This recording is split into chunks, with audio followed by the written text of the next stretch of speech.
Hello, our friends, Evolutionary Energy Arts family. I hope everybody is doing awesome out there. And I just started this video while Cindy was actually eating breakfast and surprised her. Yeah, I'm good now, though. I got it down. Breakfast is something we hardly ever do, as we usually try to intermittent fast, but some days you got to start early and maybe finish early. Oh, I'm starving today. Yeah. So here we see a whole bunch. Is it just troops coming home for the holidays?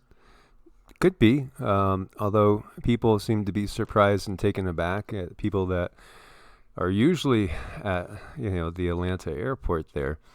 I've been through this airport many times, and it's a huge, busy hub, really busy. It's one of the busier ones in the country.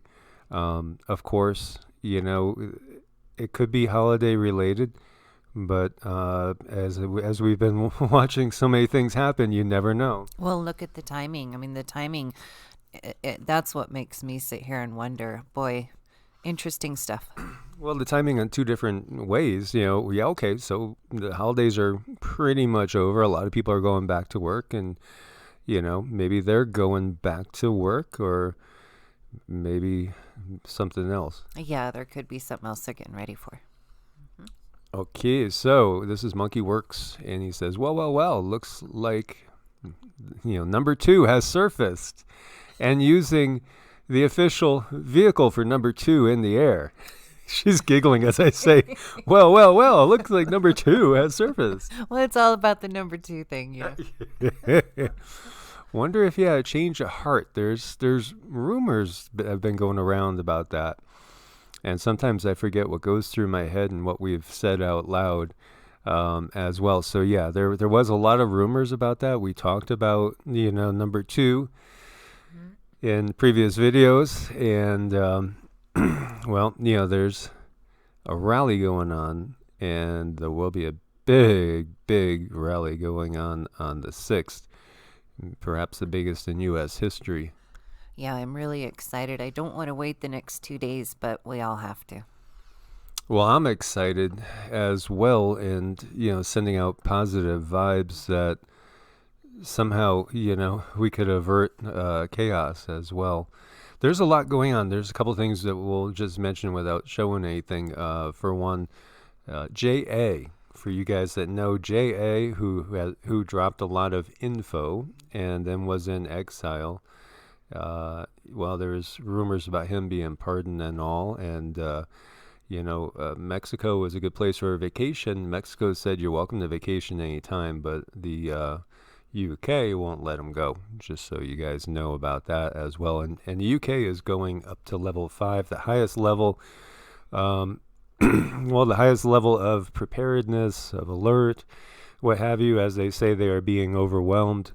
And, we have a lot of friends in the UK, a lot of family members in the UK, and, we're sending our prayers and best wishes for everybody over there, as well as many other areas, well, the whole globe. I mean, because everything is tense and tight right now. Well, yeah, I mean, this is a global thing, and they're taking over. It's like a global control. That's why we have to learn about our internal locus of control. So we have, we're just going to need it. I really feel we're going to need it.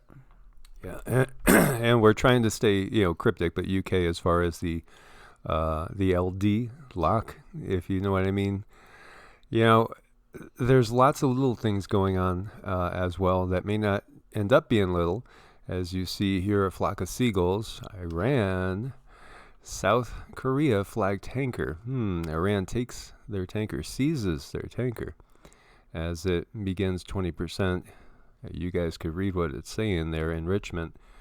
So they had seized a South Korean flag oil tanker, and we had another tanker, remember, that they found with basically an explosive device on it. Interesting, the wars for resources, or the posturing for resources. Oh boy, there's a lot going on. So this could be taken in a negative light. They say it was because it was polluting the waters, is why they seized it. And out of RT, Seoul, South Korea, dispatches an anti-piracy unit to the Persian Gulf. When I saw that, I was like, what? So there, South Korea is sending ship over there, or ships rather, to head to that area. That could really be something. That could end up turning into something. Well, we're definitely going to be keeping an eye on it like all day as much as possible. So the Defense Ministry immediately dispatched a unit to the waters near the Straits of Hormuz. And many people have thought this could be where, stuff really gets going. After receiving a report on the situation of Iran's seizure of our commercial vessel. So according to South Korea's 2018 defense white paper, the 302-strong Cheonghae unit operates a 4,500-ton destroyer, a Lynx anti-submarine helicopter, and 3 speedboats. So we'll see what happens with this. Hopefully nothing, gets inflamed over there. And we were talking about the Nimitz coming home to a Pacific port. Well, there are reports that the president said to about face and stay in the area. Now, that one really kind of perked my ears, and that's making me curious. I mean, why would he do such a thing? It can't be cheap just to like float these all over the place. There's got to be some kind of huge expense there. Yeah, and so when we look at today's fleet tracker, we see everything is centered over here, and now they're not showing anything in home port. Now, there's 55 ships that they are saying are deployed, and this doesn't include a whole assortment of subs and smaller vessels and the Marines and things like that. This is the major carrier groups. And remember how there were so many that were sitting around here, and then all of a sudden there was one. Well, now they show none, but they're saying 55 are deployed, which is below typical still. Now they're showing 2 over here, which would be in range of Iran, but potentially could also enter the theater of, say, the South China Sea, or the South Pacific over, or I should say, off of the Chinese coast over here as well. So it's deceiving somewhat, and I think it's been made to be deceiving. And when I was reading through, I was looking at their language as we take a look at the last 3 weeks. So that's this week, that's the week before, and then let's go back one more. So there you see with the 4. What we get from the guides is they're just trying to basically keep things hidden. Oh, yeah, they don't want anyone to know their moves. So they, like Mike said, they keep it hidden. And I think that was in that The Art of War. Yeah. Well, I was also noticing the way they were wording stuff, and it kind of sounds like what they've done is combined groups as well. So it, kind of appears that there's less out there than is really out there. It's curious. Any way you look at it, it's curious. It's meant to be confusing, is the point. They're at a different level where they're trying to be confusing to a point where it becomes obvious that something doesn't seem normal. Right. That's not funny, but that's what they're doing. And this was an interesting article. This is from the Wall Street Journal. Marines prepare for rising challenge from China's military with island training. Drilling in Japan, U.S. forces practice recapturing territory as Beijing develops into a near-peer rival. Recapturing, as if they are expecting an attack from China. Yeah. And then they're going to try to recapture what China has taken. I don't like that word recapture in any way. I don't like the way that's worded. I don't like the way it feels. Yeah, it does. I think that, the whole time of the Cold War, the only time that comes close is the Cuban Missile Crisis to what we're seeing now. And here we see Russia set to test a 15,000 mile per hour missile that can beat any defense and destroy. Texas is the wording.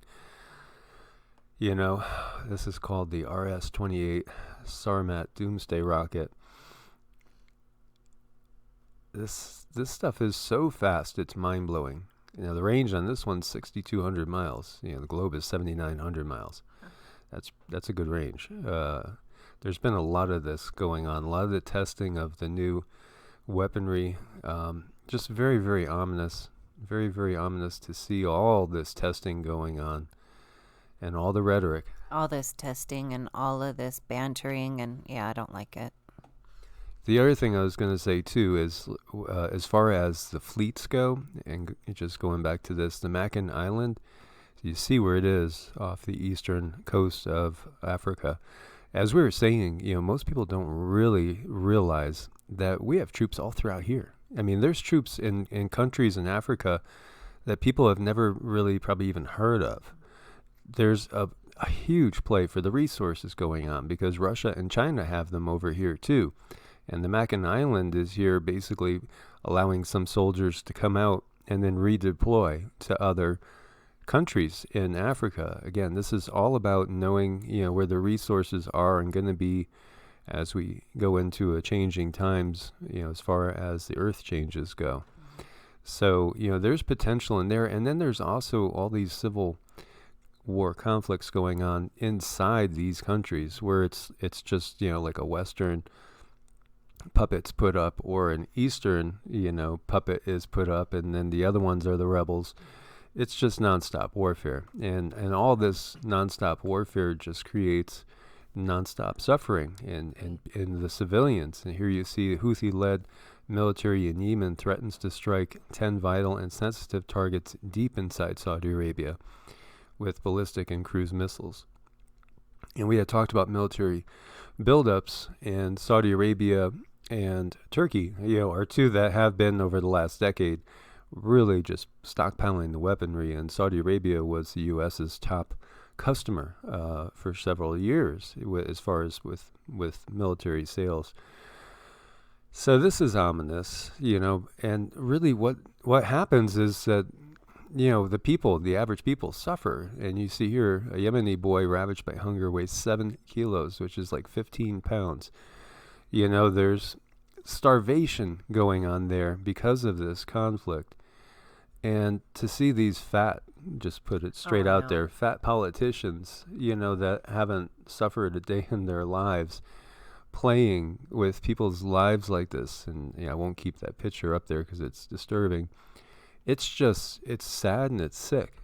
It is really disgusting. And I'm glad you didn't sugarcoat it, because these politicians, you can see they never miss a meal, and they always make sure they have the top-notch food right in front of them. And then, there's these beings here, these beautiful souls who are, it's just so sad. Famine has never been officially declared in Yemen, where a 6-year war, which has made a lot of profits for certain industries, has left 80% of the population reliant on aid in what the UN says is the world's largest humanitarian crisis.